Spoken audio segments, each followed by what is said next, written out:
We talked about this in the last video, the textbook SUI break. This break confirmed one thing. It confirmed that we'd come back and we tested the lower high. That was bullish. Now, SUI started to pull back now. We got a reaction at the previous resistance barrier. That was expected. It's the first time it's come back and tested resistance for the whole of 2025. So there's January 2025. We haven't come back and tested. We haven't come back and tested until now. We've managed to get a break. We're starting to pull back. Indicators telling us a sign we're overbought. Aim of the game, guys, is to ensure that we put in a higher low. And when we put in a higher low, we come back to that support base. That is the opportunity for re-entry on SUI as far as the charts are concerned. You need to understand that pullbacks create opportunities, and that's exactly what we're waiting for on SUI. Let's dive in. And first things first, $3.74. We are in a bull pennant. How do we know it's a bull pennant? You can see you have got the flagpole here. So we've got the flagpole here. That means that there's a higher probability that we are going to get an extension, and we're going to get an extension to the upside. That is a bull pennant. There's a higher probability that move will play out. Is it definitely going to play out? It's not definitely going to play out, but we're going to show you how to look just within this pattern here, how you can identify that something is changing. Something's changing by just looking at the candlesticks. Then we can bring in the indicators as confirmation bias, that there's a higher probability that we've got conviction on our side. Then we can look for projections. Then we look for extensions. But firstly, how far do we need to pull back? Before we get into any of this, guys, before we get into the pullback areas, before we get into the projections, what I want to do is just follow this trend down. So we know that we've got a flagpole to the upside. We know that the momentum's with the bulls in the long term. You know that you've put in a higher low here, momentum's with the bulls in the long term. What about within the pennant? Because within the pennant, there's something that's happening. You've come down, you've hit a base, you've put in a lower high, and then you've come back and you've put in a higher low. So what that creates is a tug of war battle between the bulls and between the bears. Now, you've got a pullback here, you've hit this support base. What is the significance of this support base here? That is a higher low, guys. That's showing that the trend's intact. That's showing that we have got a reaction at this level. Then what happens? It comes back down and it sweeps this previous lower low, putting in a new low. Now, this is where we're going to bring up the indicators because something happened here. If you just pull up the RSI, this happened. And we talk about it time and time again. Divergences are one of the strongest signs that a reversal is coming.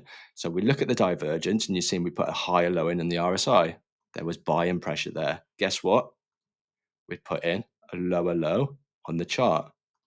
Chart needed to catch up. Chart wasn't telling the picture that the RSI was painting. So we look at these in conjunction with each other to try and identify and add weight onto our thesis as to what the likely move is what the next move is likely to happen. So we'd seen the divergence, we expected upside, we've come back up, we've put in a lower high, and then we've put in the higher high. We talked about the significance of this break in the last video. We're going to talk about pullback levels now. So what we're going to do is put the retracement tool on there, and we're putting it from the swing low to the swing high, and we're going to look for sticking points. And you can see, guys, this is the first sticking point. This is the 38.2% retracement. And I urge you to get your Fibonacci, stick it from swing highs to swing lows to swing highs, and watch how price reacts at these levels. So you got the 38.2% retracement. Look how price reacted at the 38.2% retracement from this swing, from this swing here, and you can see before we put in this new high, that was a rejection level. That was a rejection level exactly to the T. In fact, if you zoom in, you can see these two rejections, rejection, rejection. Expect this to hold support, RS flip. That's going to be our first area of support. That's $3.50. Pretty psychological, right? Round number, $3.50. So the aim of the game in the short term, guys, is we need to pull back and we want to hold the 38.2% retracement. If we don't hold the 38.2% retracement, where we're going to fall back on? Stick the 50% in there. Stick 50% in there, 0.5. Just to let you know, guys, 0.5, you see a 0.5 in a Fibonacci. 0.5 is not a Fibonacci number. However, it's a psychological 50% retracement, and 50% retracement happen quite often. So I don't tend to use the 0.5, but I do like to add it on there to see how price reacts to it. And you can see the price reacted here. We got a bounce. So we know that that is going to be a weak level of support. How do I know it's going to be a weak level of support? Because of this. Bears had control all the way down here. Bulls had control all the way up here.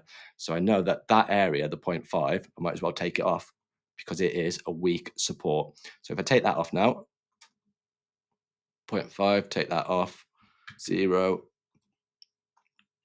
Okay, so the 618, are we going to get a reaction at the 618? If we fail the 38.2% retracement, are we going to get a reaction at the 618? Guys, magic Fibonacci numbers. Look at how price reacted here. Resistance, resistance, resistance. If we break the 38.2% at $3.50, we're coming back down to this level here, which is $3 and 3, guys. Pretty much a psychological round number between $3 and $3.03. So how far is it going to pull back, and how do we know when the move is finalized? We're waiting for this. We're waiting for the stochastic. It's already started to come down. Waiting for the stochastic to come into oversold. When it comes into oversold, ideally, we're going to be at the 38.2% retracement because that carries a lot of weight. And then if we hold this level here, expect a continuation to the upside. We'll talk about that very shortly.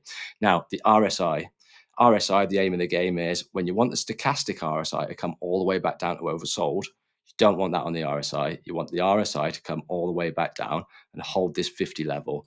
So this is the other key thing that we're monitoring. RSI back down to the 50 level, stochastic RSI into oversold, 38.2% retracement, hold in.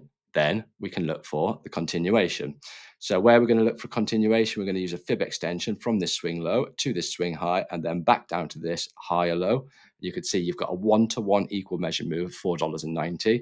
Usually this swing would be bigger than this swing, which would mean a 1-2-7-2 extension, which would put a new high, a new local high, and that would be $5.60. So they're the projection levels, guys. Do I expect a pullback? Do I expect to take out this higher low? And do I expect bearish going forward and a breakout to the downside of this pennant? I don't expect that, guys. The other thing that we can do to add a little bit of confirmation on there is, are we above? Are we below the 200 daily moving average? We've taken out the 200 daily moving average. We've smashed the 200 moving average. You can see that this thing is starting to slope upwards now, and we're about to get a golden cross where the 50 crosses over. But as this slopes over, as this pulls back here, and if the 200 daily moving average comes back up to this 38.2% retracement, you're going to get compliments from the 200, you're going to get compliments from the 38.2, and you can see clearly when we look back, this level is a level that price respects. So that's what we're waiting for, guys. It is a waiting game. We haven't got long. Wait for the indicators to come back. Wait for the bulls to have momentum, because the bulls, at this point, some of the bulls that were buying here are selling here, waiting to re-enter here. So that's when the bulls become the bears, because they're selling to try and get a cheaper price and take advantage of the next swing. Right, I hope you enjoyed that video. Hope you learned a lot from that video, guys. Get yourself in the Discord group. If you've got any questions, it is completely free, so you might as well get in there. And I'll see you very shortly.